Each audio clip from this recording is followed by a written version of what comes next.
اعوذ باللہ من الشیطان الرجیم بسم اللہ الرحمن الرحیم۔ دوسرا کردار کیا ہے؟ لقد کان لکم فی رسول اللہ اسوۃ حسنہ۔ دوسرے کردار کا جو دوسری تصویر ہے، اس کا جو خورشید ہے، سورج ہے، وہ محمد الرسول اللہ کا کردار ہے۔ فرمایا اے مسلمانوں، تمہارے لیے اللہ کے رسول میں ایک اسوہ ہے، نمونہ ہے، بہترین نمونہ۔ اب یہ بات نوٹ کرنے کی ہے کہ یہ آیت ہمارے ہاں سیرت کی تقاریر ہوں، کوئی میلاد کی محفلیں ہوں، کوئی وعظ ہو، تو اس میں بہت پڑھی جاتی ہے یہ آیت اسوہ حسنہ۔ لیکن عام طور پر ہمارے ہاں اسوہ حسنہ کیا ہے؟ چھوٹی چھوٹی سنتیں، ان کا تذکرہ ہوگا۔ مسواک کرنا بھی اسوہ ہے، ٹھیک ہے۔ اسی طریقے سے اور سنتیں ہیں، مسجد میں داخل ہوں تو داہنا پاؤں آگے آنا چاہیے، بایاں نہیں، ٹھیک ہے، ہونا چاہیے، ایک شخص کو کرنا چاہیے، اہتمام کرنا چاہیے، حضور کا یہی معمول تھا۔ یہ سب بھی اسوے میں شامل ہے۔ اصل اسوہ یہ ہے کفر کے مقابلے میں جان ہتھیلی پر رکھ کر میدان میں آنا، یہ ہے اسوہ۔ یہ اسوہ ہماری نگاہوں سے اوجھل۔ محمد رسول اللہ کا مثالی کردار کس اعتبار سے؟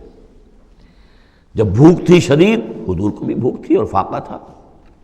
جب صحابہ نے آ کے شکایت کی کہ حضور ناقابل برداشت ہو گئی ہے یہ بھوک، دیکھیے ہم نے اپنے پیٹوں پر پتھر باندھے ہوئے ہیں تاکہ یہ کہ معدے کو وہ جو ہنگر کنٹریکشنز ہوتی ہیں وہ نہ ہو، اس کو کم سے کم جھوٹا ہی صحیح ایک دلاسا ہو کہ کچھ بوجھ ہے میرے اوپر، وہ بوجھ چاہے پتھر کا ہو، کھانے کا نہ ہو۔ یہ سب پتھر باندھے ہوئے، کمر دوہری نہ ہو جائے ہماری۔ حضور نے اپنا کرتا اٹھا کے دکھایا، وہاں 2 پتھر بندھے ہوئے، اور اسی حال میں جب صحابہ کدالیں چلا رہے ہیں اور کھود رہے ہیں تو حضور جو ہے اپنے کندھے پر بڑے بڑے پتھر اٹھا کر لے جا کر اور باہر پھینک رہے ہیں۔ اسی میں آپ شریک ہیں پوری طریقے سے۔ یہ ہے اسوہ۔ ایسا نہیں تھا کہ بس حضور تو کہیں ایک جگہ بیٹھے ہوں اور خیمہ لگا ہو اور مورچھل چلے جا رہے ہوں، سمجھے آپ، اور سب ٹھنڈی چھاؤں آپ کو فراہم کی گئی ہو اور باقی سب لوگ جو اس کام میں لگے ہوئے ہیں۔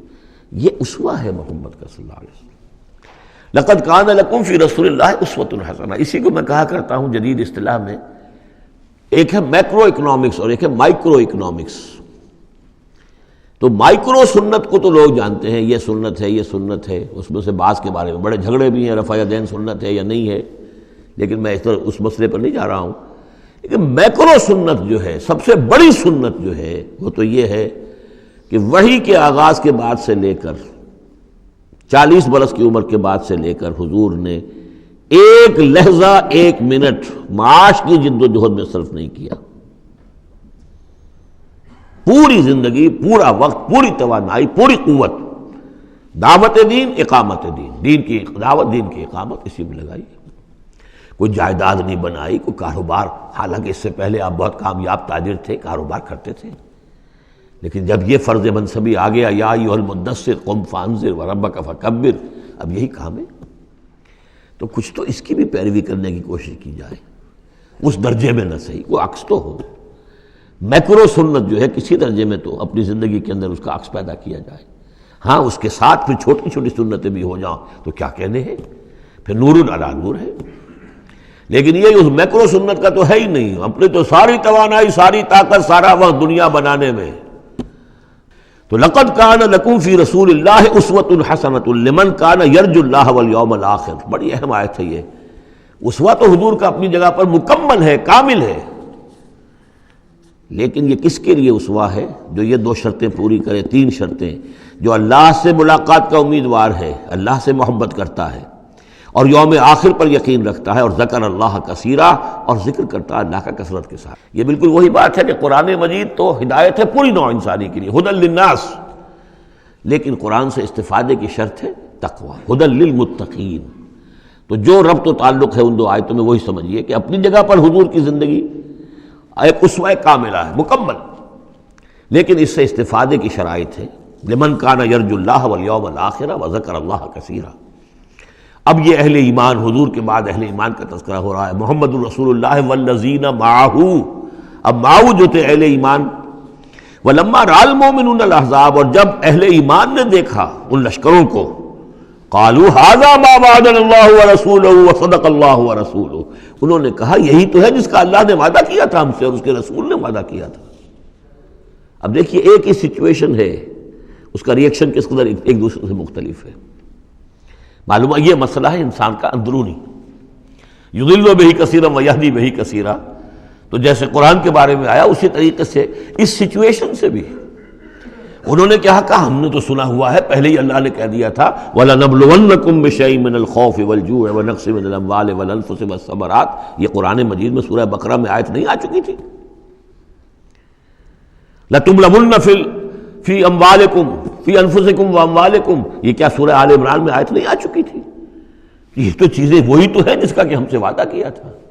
وَلَمَّا رَأَى الْمُؤْمِنُونَ الْأَحْزَابَ، جب دیکھا اہل ایمان نے ان احزاب کو، قالوا هذا ما وعدنا اللہ ورسولہ وصدق اللہ ورسولہ، اور بالکل صحیح کہا تھا اللہ نے بھی اور بالکل صحیح فرمایا تھا اس کے رسول نے بھی، وما زادہم الا ایمانا وتسلیما، اور نہیں ہوا ان میں کسی شے کا اضافہ مگر ایمان اور تسلیم، ایمان کے ساتھ تسلیم، سر تسلیم خم، سر تسلیم خم ہے جو مزاج یار میں آئے، جو اللہ کی طرف سے فیصلہ ہے، جیسا کہ ہم پڑھ چکے ہیں سورہ توبہ میں، اگرچہ سورہ توبہ تو بہت بعد میں نازل ہوگی، ابھی 4 سال بعد میں اس سورہ مبارکہ کے وہ زمانہ نزول کے اعتبار سے، لیکن ہم تو پڑھ چکے ہیں ہل تربصون بنا الا احدی الحسنیین، ہمارے لیے تم کیا اندازہ کس چیز کا انتظار کر سکتے ہو سوائے 2 نہایت اعلیٰ ترین صورتوں کے، ہم سب کے سب شہید ہو جائیں تب بھی ہماری کامیابی ہے، اور ہم کامیاب ہو کر آ جائیں تو تب تو تم بھی مانو گے کامیابی ہے، اس لیے ہمیں تو کوئی اندیشہ ہی نہیں۔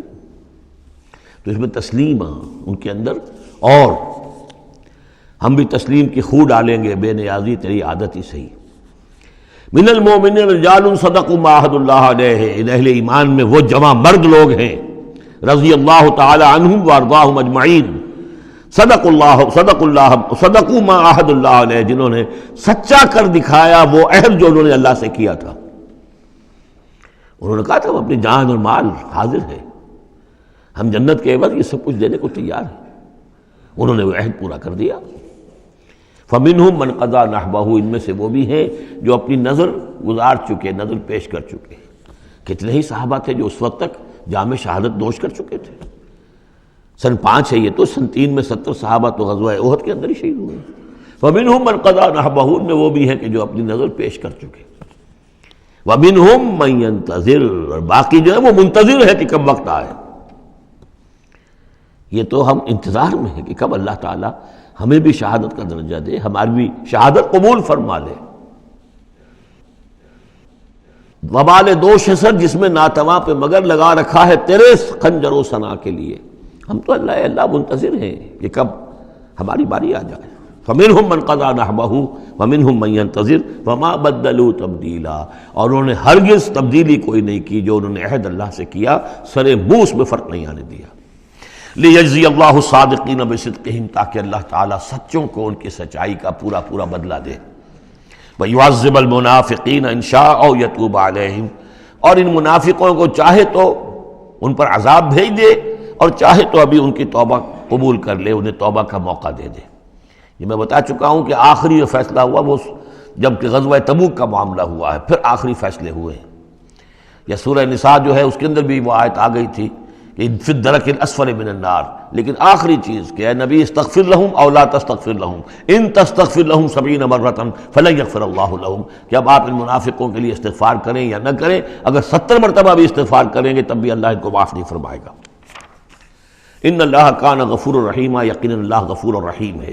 ورد اللہ الذین کفروا، اللہ نے لوٹا دیا ان کافروں کو جو چڑھ کر آئے تھے بڑے شان و شوکت کے ساتھ، وہ پورے لشکر جو ہے سب چلے گئے، بغیظہم، وہ اپنے غصے کو ساتھ ہی لے گئے۔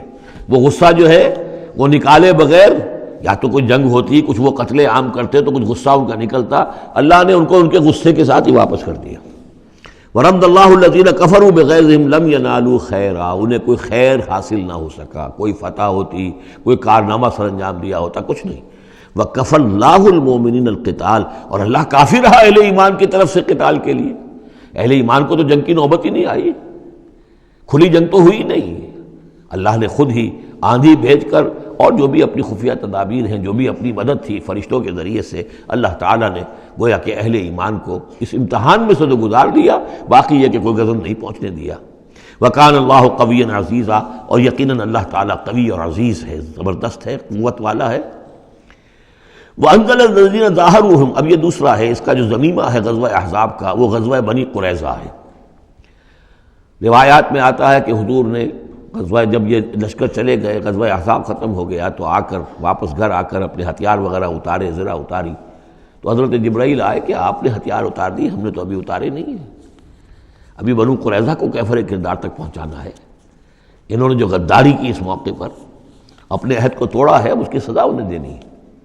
چنانچہ حضور نے حکم دیا کہ اب کوئی مسلمان جو ہے عصر کی نماز نہ پڑھے یا کوئی مغرب کی نماز نہ پڑھے، جو بھی کوئی وقت معین کیا، جب تک کہ وہ بنی قریظہ کے علاقے میں پہنچ نہ جائے۔ وہاں جا کر اب وہاں جا کے پھر ان کا گھیراؤ کیا گیا، محاصرہ ہوا۔ وہ محاصرہ بھی خاصا طویل ہوا، ان کا قلعہ بڑا مضبوط تھا، لیکن تنگ آ کر بالآخر انہوں نے ہتھیار ڈال دیے، اور یہ کہا کہ سعد بن معاذ جو رئیس اوس تھے اور ان کے حلیف تھے، اوس کے قبیلے کے ساتھ ان کی پرانی جو ہے وہ حلیفی تعلقات تھے، حلیفانہ تعلقات، کل جو وہ فیصلہ کر دیں گے ہمیں منظور ہوگا۔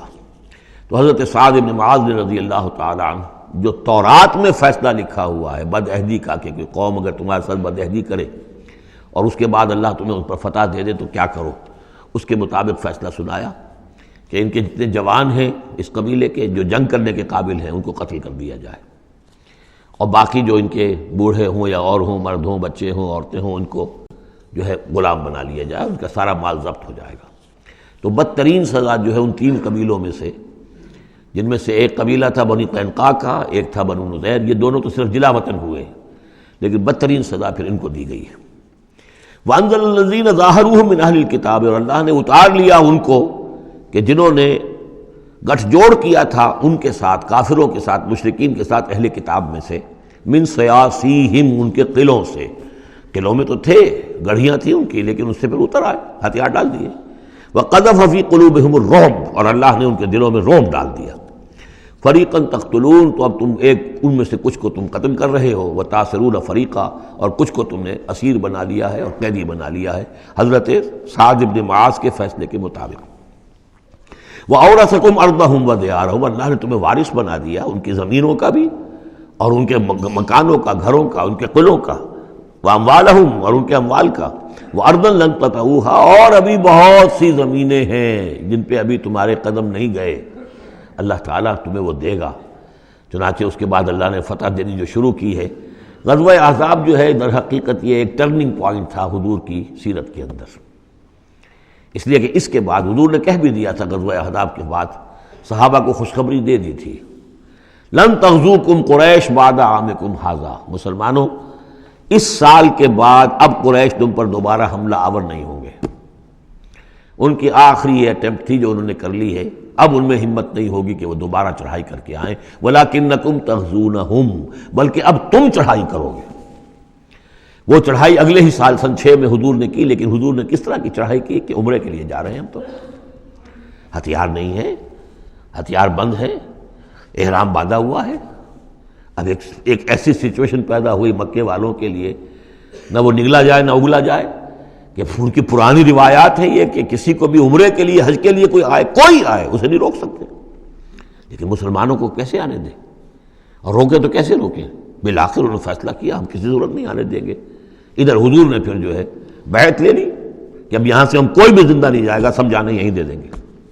بیعت علی الموت، بیعت رضوان جو ہوئی اس موقع پر، وہ بیعت علی الموت تھی، یہیں پر جانے دے دیں گے۔